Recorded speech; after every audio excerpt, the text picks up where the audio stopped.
Hi, welcome to Faith Nuggets, and thank you for tuning in. Thank you for your testimonies, and we are thank you for all your encouragements. We believe that your faith level is increasing. You are running with the blessings of the Lord Almighty through these videos. We have received such testimonies, and we thank you so much for tuning in onto our video. Please watch this video. Please subscribe our channel and click the bell icon. Thank you.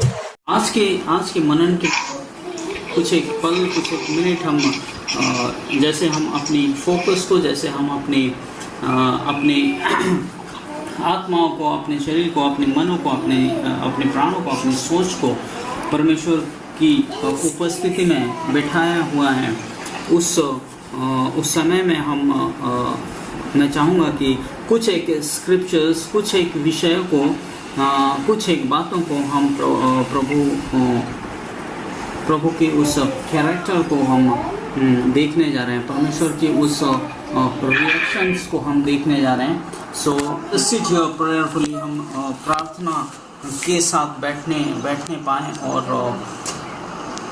पवित्र आत्मा आज हमें क्या सिखाना चाह रहा है, पवित्र आत्मा क्या हमें पुशअप दे रहा है, पवित्र आत्मा क्या हमें हमारे जीवन में, हमारे आत्मिक विश्वास को क्या पुल अप कर रहा है, हम उसको देखने पाएँ, उसको समझने पाएँ और उसके अकॉर्डिंगली हमने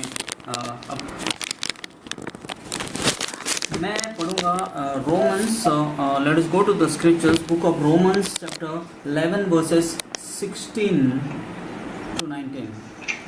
बुक ऑफ रोमन्स चैप्टर 11 उसका 16 to 19। जब हम पूरे स्क्रिप्चर्स को पढ़ेंगे तो आपको समझ आएगा। For if the first fruit is Holi, the lump is also holy, and if the root is holy, so are the branches.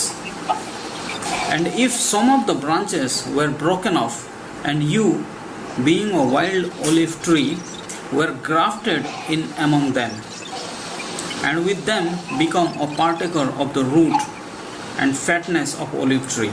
Praise the Lord. Bible says, यहाँ पौलुस हमें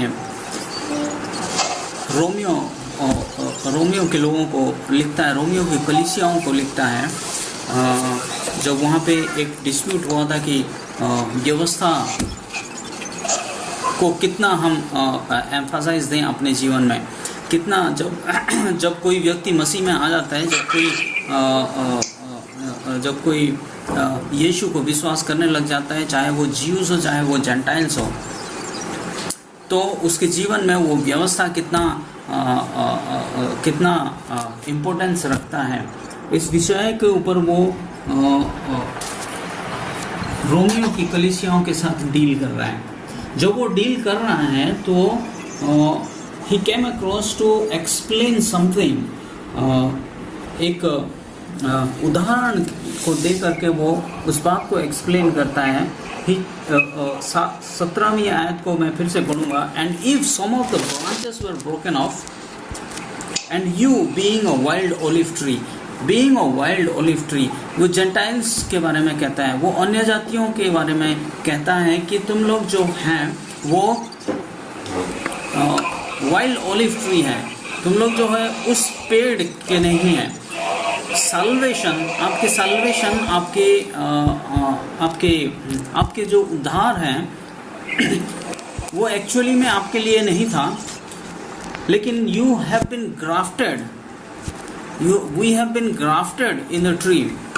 हम उस पेड़ में लगा दिए गए हैं, हम उस पेड़ में ग्राफ्ट कर दिए गए हैं, हम उस पेड़ में लगा दिए गए हैं। तुम जो अन्य जाति के थे, तुम जो ज्यूज नहीं थे, तुमको परमेश्वर के अनुग्रह के कारण, यीशु के उस लहू के कारण, यीशु के उस अनुग्रह, उस दया, उस मर्सी के कारण उस पेड़ में आपको लगा दिया गया है, उस पेड़ में जोड़ दिया गया है, उस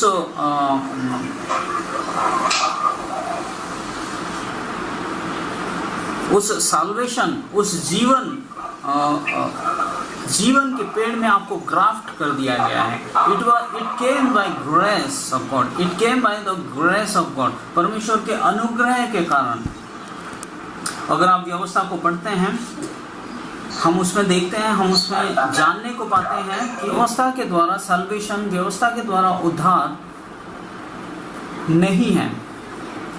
यीशु आता है, कई स्क्रिप्चर्स में हम पढ़ते हैं, हमें जानने को मिलता है, हमें सीखने को मिलता है कि सल्वेशन और उद्धार जो है वो यहूदियों के लिए है, क्योंकि उन्होंने रिजेक्ट कर दिया, क्योंकि उन्होंने यीशु को अपना नहीं पाए। परमेश्वर ने अपनी दया, अपनी अनुग्रह से अन्य जातियों को, यानी कि हमें वो उद्धार, वो सल्वेशन हमें दे दिया। नाउ कंसर्निंग थिंग्स इज, क्या जब वो अनुग्रह के कारण परमेश्वर ने हमें वो उद्धार को दे दिया, अब क्या हमारे लिए जरूरी है कि हम व्यवस्था को पालन करें? That is the question. We are saved by grace.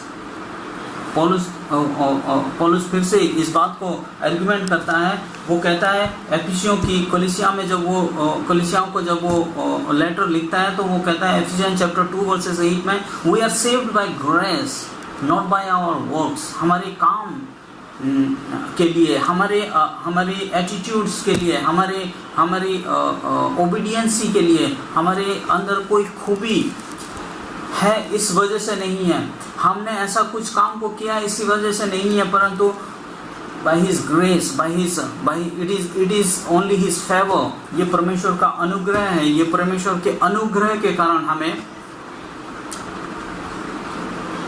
उद्धार दे दिया है। It is a gift of God, it is a gift, it is just a gift. We didn't do anything, हमने कुछ करा नहीं उसके लिए, यूं ही हमें गिफ्ट दे दिया। परमेश्वर ने यूं ही हमें गिफ्ट को दे दिया है, हमने कुछ करा नहीं। We don't have a qualifications as such. हमने हमारे परमेश्वर के सामने खड़े होने की, हमारे खड़े होकर मांगने की हमारी कोई क्वालिफिकेशन नहीं है, हमारी कोई एलिजिबिलिटी नहीं है। It comes by grace. परमेश्वर के अनुग्रह के कारण हमारे जीवन में इस बड़ी उद्धार, एक बड़ा गिफ्ट परमेश्वर ने दे दिया। An unspeakable gift, he has given us an unspeakable gift unto us. ये जो अनुग्रह है, इस अनुग्रह कैसा होता है? ये दया, ये करुणा, ये जो द मर्सी, द कंपैशन, कैसा is something like, it is not an emotion. ये एक इमोशनल स्ट्रेटजी नहीं है। मैं आपको एक एग्जाम्पल देकर के इस बात को, परमेश्वर की इस अनुग्रह के बारे में बताना चाहूँगा। लूका उसके 7वीं अध्याय 11 से पढ़ेंगे। Luke chapter 7 versus 11 to 15। There is a small story about a widow. Now it happened the day after that he went into a city called Nain, and many of his disciples went with him, and a large crowd. And when he came near the gate of the city, behold, a dead man was being carried out, the only son of his mother, and she was a widow, and a large crowd from the city was with her. When the Lord saw her, he had compassion. What he had? He had compassion. He had compassion. Jesus had compassion on her. Jesus had mercy on her and said to her, "Do not weep. Do not weep." Then he came and touched the open coffin, and those who carried him stood still. And he said, "Young man, I say to you, arise." So he who was dead set up and began to speak. हम यहाँ पे एक विधवा स्त्री के बारे में पढ़ते हैं, जिसका एक जवान बेटा, द ओनली सन, उसका एक जवान बेटा, एक ही बेटा था, वो मर गया, और उसकी लाश को कॉफिन में डाल करके लेके कब्रिस्तान की ओर जा रहे हैं। 13वीं आयत में हम पढ़ते हैं When the Lord saw her, जब यीशु ने उसको देखा, जब यीशु ने उसकी अवस्था को देखा, जब यीशु ने उसकी परिस्थितियों को देखा, जब यीशु ने उस विधवा स्त्री को देखा, मे बी वो विधवा स्त्री रो रही होगी, मे बी हर कंडीशन, उसकी हर एक परिस्थिति, डेड सिचुएशंस, एक उस जमाने में यीशु के टाइम में जो विधवा होते थे उनके पास कोई इंश्योरेंस नहीं है, उनके पास कोई लाइफस्टाइल नहीं है, उनके रहन सहन के लिए, उनके परवरिश के लिए कोई उनका खाना पीना, एंड नथिंग दे हैड, इसलिए वो आउट ऑफ हार्ट वो रो रही है, बहुत ही ज़्यादा रो रही है। Bible says do not weep is something that comes out of the bottom of your heart. अपने हृदय के गहराइयों से जब रोने लगते हैं उसको वीपिंग कहते हैं। वो विधवा स्त्री अपने हृदय से रो रही है क्योंकि उसने अपना सब कुछ खो दिया है। Today you might have lost everything to the dead end. सब कुछ खत्म होने तक हो सकता है। आज आपकी कोई परिस्थितियां ऐसे में आया होगा, ऐसे सिचुएशंस में आप आए होंगे जो आपके लिए डेड एंड लगता है। हो सकता है इस जगह से, इस परिस्थिति से या इस कंडीशन से मैं वापस नहीं जा सकता, ऐसा कुछ आप सोच रहे होंगे। ऐसा कई बातें आपके जीवन में होंगी कि मैं अपने लाइफ को अब रिवर्स नहीं कर सकता, मैं अपने जीवन को वापस मोड़ नहीं सकता। ऐसी एक परिस्थिति में आके पहुंच गया हूँ। It is my dead end, there is nothing I have left. कुछ भी नहीं है, कुछ भी नहीं है। Now remember the verse 13, I am reading again. मैं फिर से इस वर्ष को पढ़ता हूँ, 13वीं आयत को पढ़ता हूँ। Then the lord saw her, Yeshu ने उसको देखा। मेरे प्रियो, the people of God, I want to tell you, God always looks at you. परमेश्वर आपको देख चुका है, परमेश्वर ने आपको देख लिया है। Today God is going to see you. Today God is going to see your conditions. Today God is going to watch over you. Today He has chosen you. Today He has kept His eyes upon you. उसने अपनी आँखों को आपकी ओर मोड़ दिया है। उसने आपको देखना शुरू कर दिया है। उसने आपकी हर एक परिस्थितियों को देखना शुरू कर दिया है। उसने आपकी परिस्थितियों को देख लिया है। उसने आपके उस मरे हुए अवस्थाओं को देख लिया है। उसने आपके उस जो एजुकेशन आप चाहते थे, वो जो एजुकेशन आपकी डेड हो गई है, और जिसके विषय में आप चाहते थे कि वो कर नहीं पाए, वो डेड एजुकेशन आज यीशु ने आपको देख लिया है। Now today he is going to do something in your life. आज आपके जीवन में वो कुछ करने जा रहा है। आज वो आपके जीवन में the compassion comes, the compassion, Bible says he had compassion, he had mercies over his people। उसने उस व्यक्ति के ऊपर, उस विधवा के ऊपर कंपैशन, दया, एक करुणा आपने उसके compassion is something, mercy is something, पर उसकी दया, उसकी करुणा एक इमोशन नहीं है। It is something more than that emotion, to the extent, दया ऐसा है, ऐसा एक एटीट्यूड है जो आपको किसी के मदद करने तक, जब तक वो मदद कंप्लीट ना हो जाए, तब तक आपको मूव करता है, उस विषय की ओर आपको मूव करता है। To the extent to help someone, it is an attitude towards someone, to a helpless person, to the extent until and unless you succeed to help that person. Compassion is something like that. परमेश्वर आज अपनी उस दया, अपनी उस करुणा, अपनी उस compassion आज release करने जा रहा है। आपके जीवन में आपके हर एक मरे हुए अवस्थाओं के ऊपर आपकी कंपैशन और उसकी दया, उसकी करुणा, उसका अनुग्रह आज वो आप हमारे जीवन में रिलीज कर चुका है। उसकी दया, उसकी करुणा हमारे जीवन में रिलीज कर दिया, इसलिए उसने हमें ग्राफ्ट कर दिया, हमें अपने जीवन के पेड़ से हमें जोड़ दिया है। जीवन के पेड़ से उसने हमें जोड़ दिया है। वो जीवन का वृक्ष यीशु मसीह है। वचन कहता है जीवन का वृक्ष यीशु मसीह है। यीशु हमारा रूट है, वो हमारा मूल है, रिसोर्स है। उसके जब तक कोई ब्रांच पेड़ से, रूट से, मूल से जुड़े ना रहें, तब तक अगर वो जुड़ नहीं सकता, उसका जो रिसोर्स है कट हो जाता है। जब तक वो ब्रांच उस रूट में, उस मूल में जुड़े रहता है, तब तक उसका रिसोर्स, वो फल फ्रूट देने लग जाता है वो ब्रांच। इसलिए यीशु ने हमें अन्य जातियों को उस जीवन के वृक्ष में जोड़ दिया, ग्राफ्ट कर लिया।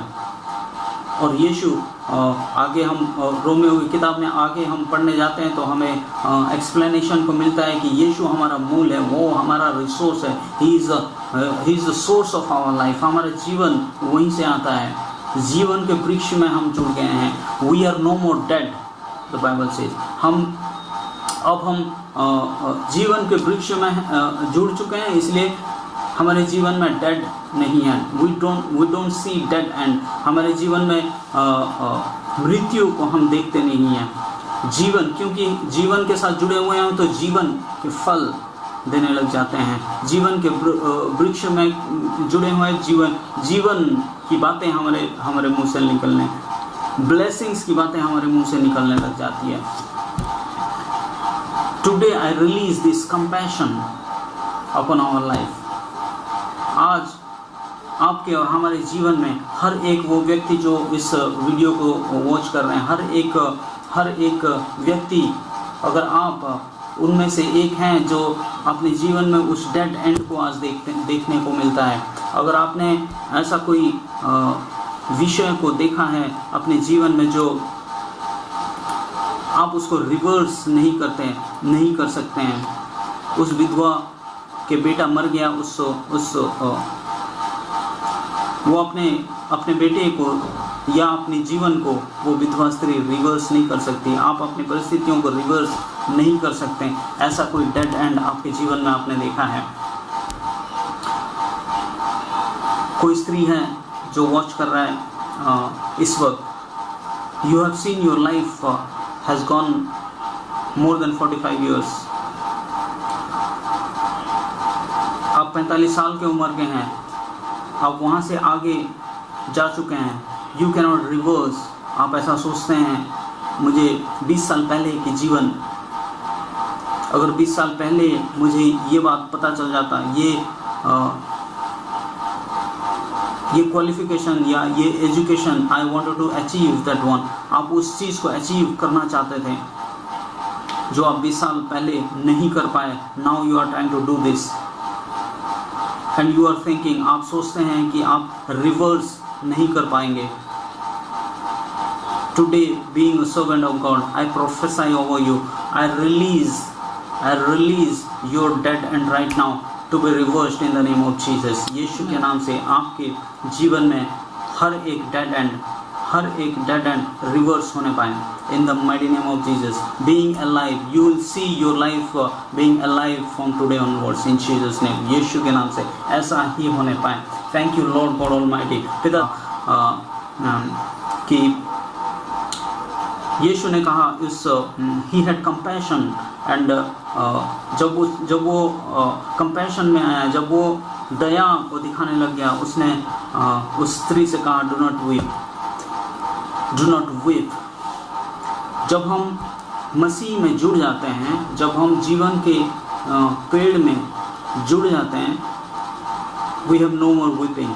हमारे जीवन में आंसू नहीं होते, दुख के आंसू नहीं होते। अगर होते हैं तो आनंद के आंसू होते हैं। We see only the tears of joy in our life. हर एक परिस्थिति में, जैसे उनको दे रहे थे कि हर एक परिस्थितियों में आनंदित रहें, हर एक सिचुएशंस में, हर एक परिस्थिति, हर एक सर्कमस्टेंसेस में परमेश्वर में आनंदित रहें. We give thanks to God in every of our situations, in every of our conditions. You will see miracles like this. Thank you for watching us and being a part of our ministry. Please share your testimonies as you have been blessed, as you have been going through. And don't forget to subscribe with us. Stay blessed.